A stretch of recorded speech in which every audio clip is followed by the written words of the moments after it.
Bonjour tout le monde, je m'appelle Julien, je suis doctorant en littérature québécoise et je travaille également dans une revue universitaire spécialisée dans la recherche en littérature québécoise également.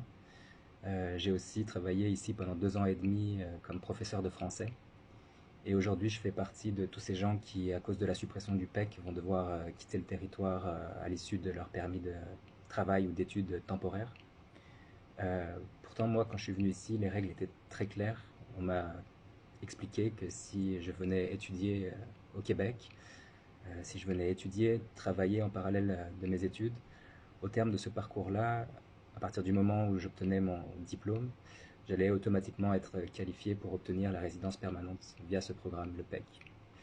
J'ai étudié et travaillé pendant 3 ans et demi, de 2021 à 2024. J'ai obtenu ma maîtrise. Et au moment où j'étais sur le point de recevoir mon diplôme, il me restait encore quelques semaines pour l'obtenir, euh, la CAQ a décidé de suspendre le PEC, donc de suspendre cette promesse d'accession à la résidence permanente.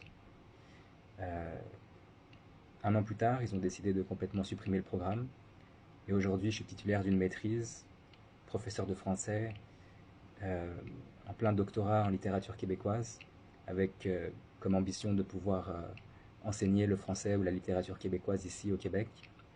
Mais la maîtrise que j'ai obtenue ne vaut plus rien et le programme de doctorat dans lequel je suis engagé ne mène nulle part.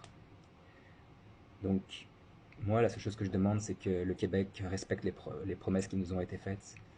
C'est-à-dire qu'on nous a promis que si on venait ici, si on quittait notre pays, si on sacrifiait tout, si on bâtissait un avenir ici plutôt qu'ailleurs, à l'issue de nos études, après l'obtention de notre diplôme, on accéderait à la résidence permanente.